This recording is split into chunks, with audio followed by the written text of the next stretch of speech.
Hola, mi nombre es Tania Santa Cruz y voy a comentarles acerca de un pequeño resumen del capítulo 1 del libro La empresa consciente de Freddy Kaufman.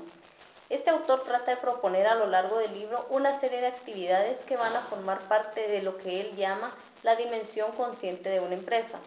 Vamos a iniciar definiendo lo que es la conciencia y el autor propone que es la acción de mantenernos despiertos o atentos ante lo que sucede en nuestro interior y lo que sucede en nuestro entorno.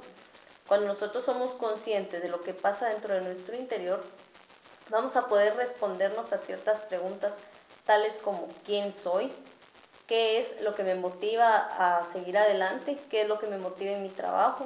¿Cuáles son las conductas en las que yo quiero vivir? ¿Y cuál es la forma en la que quiero ser feliz? De esta misma forma, podemos indagar en los demás para poder conocerlos como seres humanos y no tratarlos como simples recursos humanos, y podemos también preguntarnos y a la vez respondernos sobre quién es esta persona, qué es lo que lo motiva, qué es lo que desea, qué es lo que espera obtener de su trabajo y qué es lo que espera obtener de su vida. Tenemos varias divisiones de este capítulo. Aparte de la definición de la conciencia, también el libro nos habla un poco acerca de los empleados conscientes. Define a los empleados conscientes como las personas que están comprometidas con las metas de la empresa, que son personas honestas, que son personas que son capaces de tomar responsabilidades ante distintas situaciones de la empresa y no son personas que van a tender a culpabilizar a otros cuando resulten ciertas situaciones negativas. Un empleado que es inconsciente va a tender a culpabilizar, va a tender a negociar de una forma negativa y no va a realizar las actividades para las que se le tiene contratado.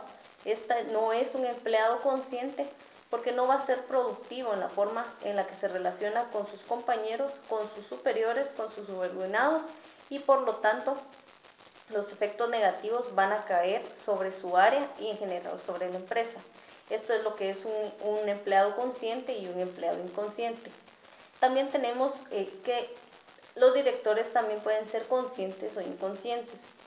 Por ejemplo, hubo un estudio en el que unos investigadores indagaron acerca de cuáles son las formas en las que un empleado talentoso puede permanecer más tiempo dentro de la empresa. A este estudio, a la conclusión a la que se llegó es que los empleados conscientes necesitan de directores excelentes. Luego a ellos se les formuló la consulta de, bueno, si yo tengo empleados talentosos, ¿qué es lo que puedo hacer para conseguir más empleados talentosos y para mantenerlos dentro de la empresa? Entonces, a esta otra pregunta, los investigadores dieron como conclusiones que el empleado talentoso necesita varias cosas. Por ejemplo, necesita saber qué es lo que la empresa quiere de su trabajo, qué es lo que la empresa espera de él como ser humano. Necesita que el jefe lo provea del equipo y de las herramientas necesarias para poder él realizar bien su trabajo. También necesita de elogios cuando realice una buena tarea con éxito, o también necesita de que se le llame la atención pero de una forma adecuada. También otra cosa que es indispensable para que un buen empleado se mantenga motivado es comentarle acerca de su progreso en determinado lapso de tiempo. Esto es en cuanto a los directores conscientes.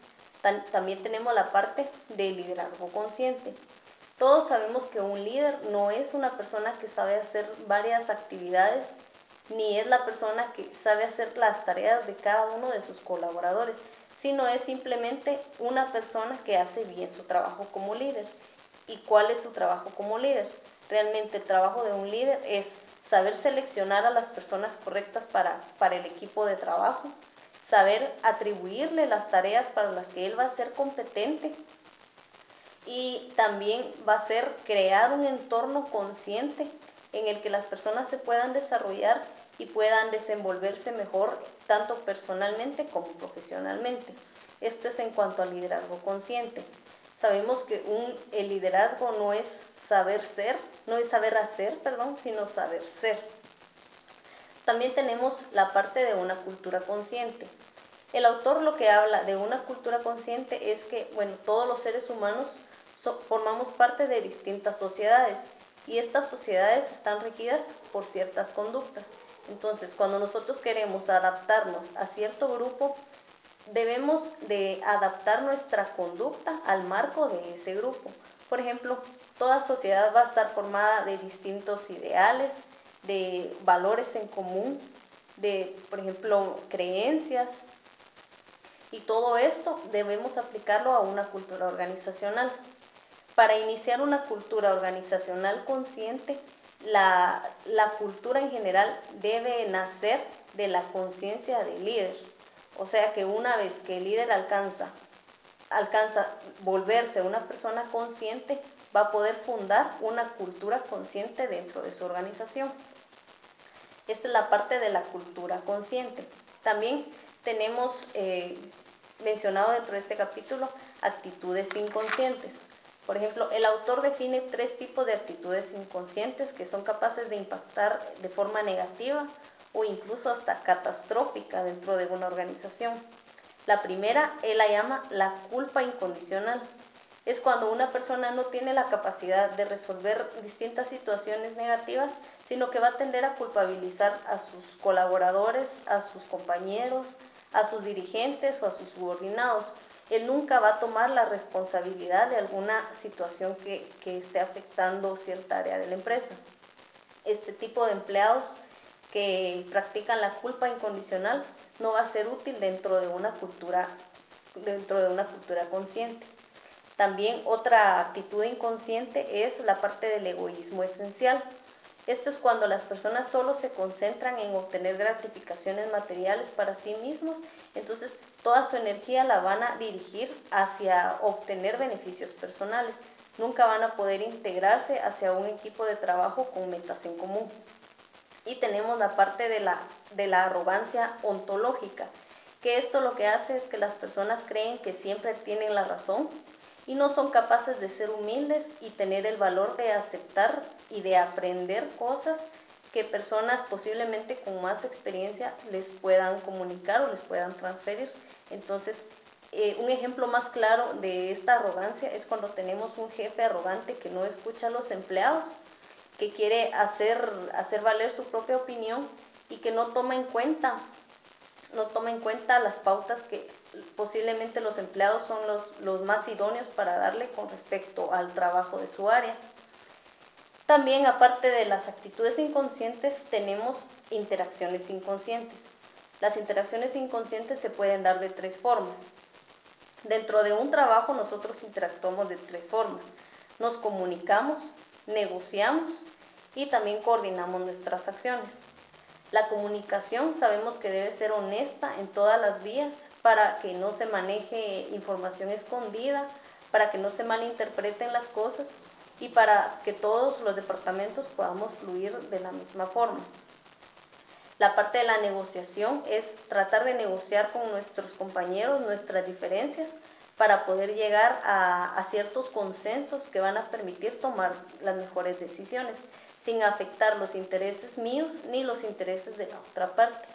Y en la parte de coordinación básicamente se refiere a que nosotros con nuestros compañeros o con nuestros jefes adquiramos ciertos compromisos, pero que así como los adquirimos seamos capaces también de cumplirlos. También tenemos 2 tipos de reacciones inconscientes.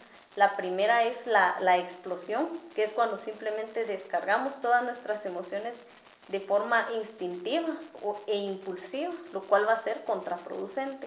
Y también tenemos la parte de la represión, que es cuando alguien no se desahoga y vive ocultando sus emociones, pero al final va a llegar un punto en el que se va a terminar su tolerancia y va a caer también en el mismo punto de la explosión. Entonces la situación se vuelve tan intolerable que termina por explotar. Estas son 2 formas de reacciones inconscientes. Por último, tenemos una invitación a la empresa consciente que nos hace el autor. El autor dice que si nosotros tenemos empleados conscientes, practicamos un liderazgo consciente, formamos nuestra empresa de directivos conscientes y establecemos una cultura consciente en nuestra organización, el trabajo va a ser mejor, el trabajo va a ser menos molesto e incluso va a ser más fácil porque todos trabajamos bajo los mismos ideales. Vamos a tener al mismo tiempo que gratificaciones materiales, vamos a tener gratificaciones personales. Nos vamos a sentir orgullosos de lo que estamos haciendo y el trabajo nos va a desafiar, además de desafiarnos de una forma positiva, nos va a estimular constantemente. Eso es básicamente un resumen muy pequeño del capítulo 1 del libro La empresa consciente. Muchas gracias.